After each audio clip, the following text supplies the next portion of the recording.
This week's Piltch Point with Avram Piltch is proudly powered by Monster Products. The headphones on my head right now, the Monster Elements, full over-ear, also available in on-ear. There's the Monster Blaster and the new Monster Rave Box, which is a blaster with a light on the side, kind of a disco light type thing. I know it sounds weird right off the bat, but trust me, it's really cool. You can link up to 10 of them together, and they'll play in unison, and the lights go in unison. It's a really cool product. Of course, there's all kinds of other products in the line, from the little teardrop speaker to headphones and earbuds and cables and all kinds of stuff. And you can find out all the products that are available by going to f5live.tv/monster.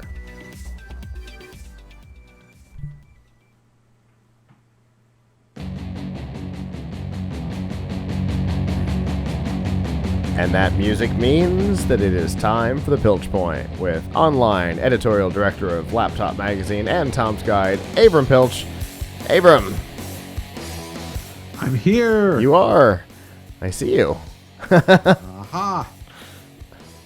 So, what have you got for us this week, Avram?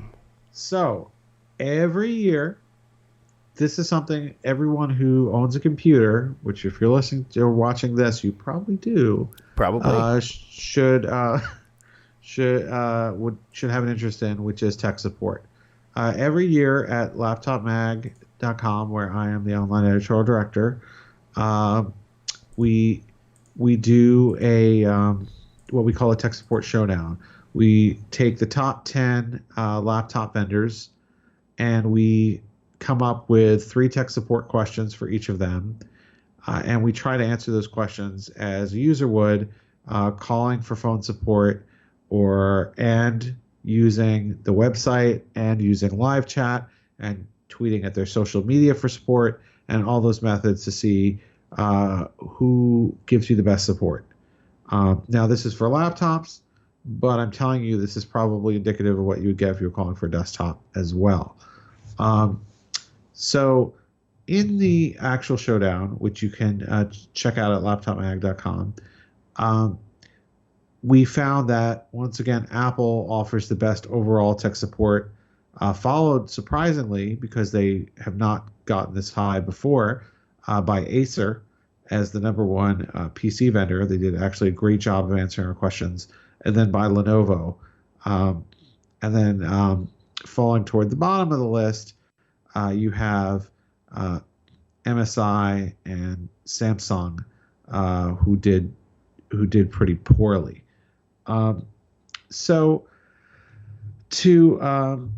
But forgetting who won and who lost and how they did, which you can check out on our site, I wanted to talk about another article we have, which is about how to get the best tech support, and what we learned in doing these phone calls and web searches. For one thing, what we learned is you're very likely to get an incorrect answer.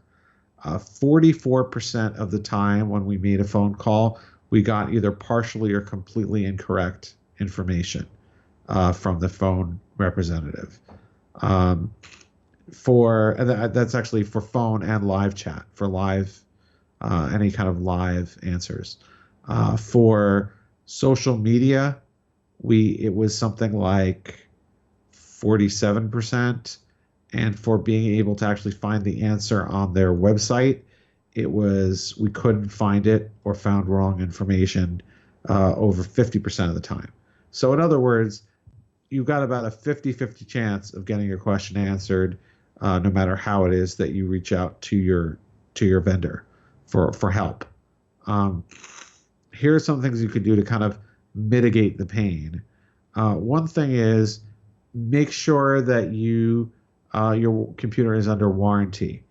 If it's not under warranty, they won't talk to you. They're going to ask for your serial number. They're going to check if it's under warranty. And in the case of Apple, even if your computer is under manufacturer warranty, you actually only get support for the first 90 days. So they give you great support, but only for free for the first 90 days. The others tend to give you the support for a year as part of the warranty, which tends to be a year. So obviously, one thing that you need, one of our tips is write down your serial number. Write it down on something that's not on the computer, like a piece of paper or your phone or some other device, because you're going to be asked for it if you make a phone call, or even if you use the website over and over and over again. You think they would have a database, and telling them once would be enough, but I've had situations where you've gotten transferred to multiple people and had to tell each and every one of them the serial number. So you wanna write that one down. You want to be really sure that you define what type of problem you're having. Is it an urgent problem? Is it a problem that's hardware? Is it software? Or is it the operating system? If it's the operating system, if it's Windows, you may not get as good a response, or they may not be willing to answer, because a lot of the PC vendors don't like to answer questions that they would consider to be a Windows question. We found that most of them will this year, which is a big improvement over prior years, but they still may not actually know Windows well enough. Obviously, if you're calling Apple about Mac OS, you should expect a good answer. Um, so obviously, if you're having it, unless your computer is in bad shape, or it's physically broken, or it's crashing a lot, you should use the web first. You should go and look at the company's website, look up the product page for your make and model. Make sure you have the latest drivers for devices. If you think there's a question like your sound is bad, make sure your sound driver is up to date. Your mouse is bad, make sure your touchpad driver is up to date. All that stuff. And you want to look at whatever articles they have on their website, and potentially if they have online forums, which about 7 out of the 10 major vendors do have forums, support forums.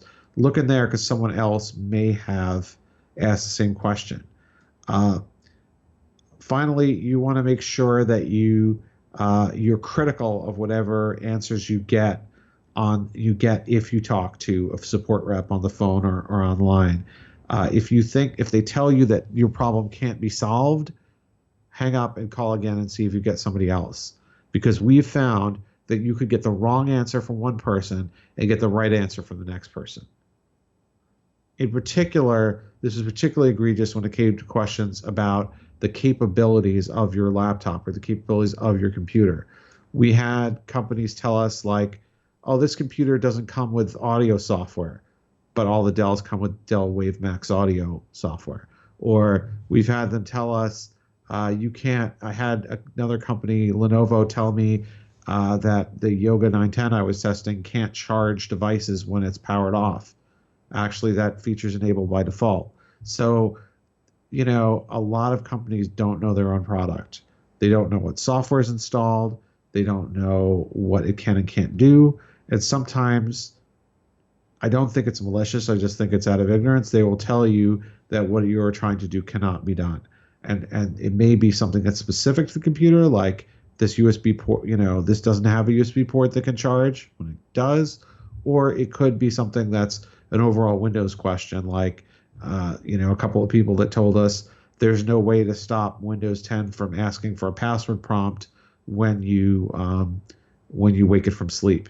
In fact, that's a simple settings change that's about 2 clicks away from the start menu. So again, you gotta be a critical information consumer, and if it's something that's not a 911 emergency or not something where you think you're going to have to return it for service, you're probably best off being your own advocate and trying to find the answer first before you get on the phone. I'm particularly concerned about that 44 and 47% error rate. Yep. Now for the live chats, to be fair, we got completely wrong answers 28% of the time and partially wrong answers 16%. What's the difference? Well, a completely wrong answer was they just like, no, you can't do this, or no, this is how you do it, and it's completely wrong.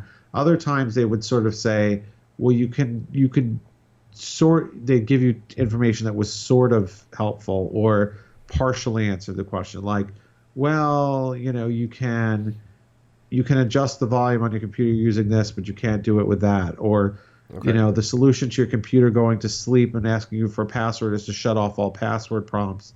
You can't just do it you can't just change the setting that shut off password prompting for wake from sleep, which you can. So they would tell you, Right. they'd give you a solution, but it wasn't 100% correct.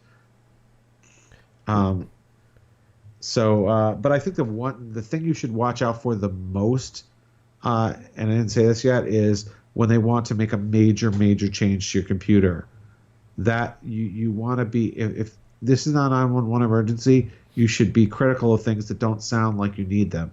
For example, for a lot of these things, we had most of the time they want to take over your computer, which is fine. I mean, you should let them, because if you try, it's better that they try and do it. I mean, having them talk you through it may not be better, but be careful what you see them doing, because I saw them, running BIOS updates for a lot of the time they ran a BIOS update. None of the questions we asked required a BIOS update.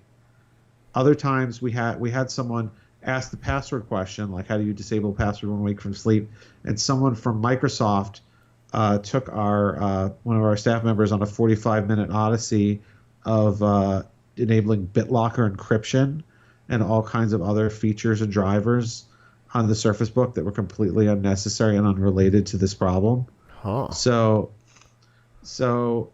now while none of that really worked out too badly, I mean, I guess it's not bad to have someone turn on your BitLocker encryption, update your BIOS. Those things are a little risky. Like if a BIOS update goes wrong, you could have your computer could be bricked. Right. So if you don't need a BIOS update and they're giving you one, that's something to be worried about. Yeah. Or if they tell you to uninstall something, that's another thing. One of my colleagues, Cherie Smith, called Razer and asked them about enabling something with the Synapse software, which is control some of the custom features like the keyboard lighting. Okay. And the answer that she got was to solve the problem by uninstalling the software. Wait a second, that's the software that you actually need to do it, and they were telling her to uninstall it.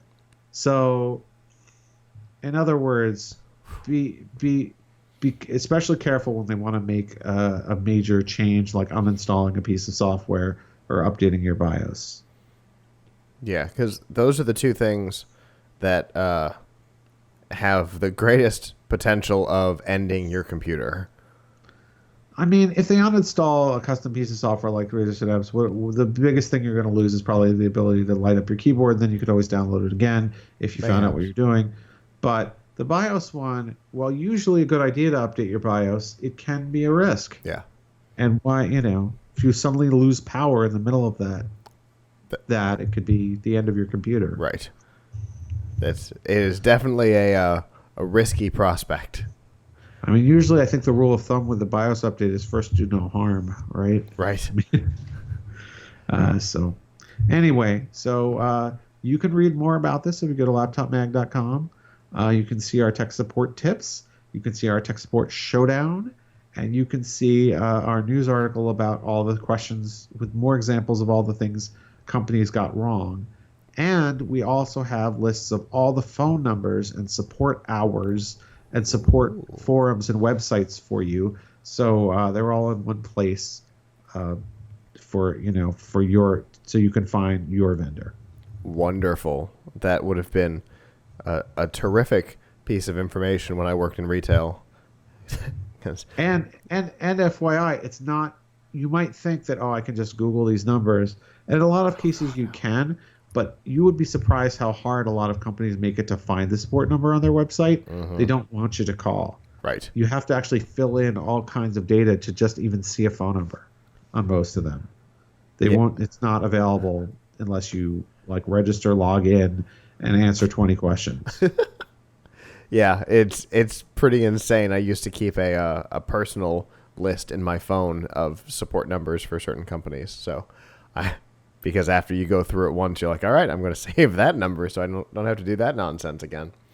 So, well, go ahead. No. Okay. So check that out. And of course, as always, you folks can follow me on Twitter at @GeekandChief, where I will tweet about this stuff. Fantastic. Well, as I said earlier and I said 2 weeks ago, my favorite content you guys produce all year long, and I'm so glad that you do it annually, because it's something that I think is important for everybody to know. Yeah, I think it is. I mean, I'm always interested in ideas about how we can do it better too. So if anyone in the audience has an idea about how we can like test returning something, we would love to do that. We have just not figured out a good way to consistently do that, like test breaking something and sending it in for service or whatever. Because we don't have an army of computers, a fleet of computers that we can intentionally break without making them look broken. Right. To see what happens. But I know that would be something people would be interested to know. Yeah, for sure. All right. So if you have any ideas on how to make that a reality, Avram is available at Geek and Chief on Twitter, and you can also comment on the video either in live stream or on Facebook Live, and that'll be a great way for us to get a notification about it. Great. And Avram, as always, we appreciate it, and we will talk to you again next time. Yep.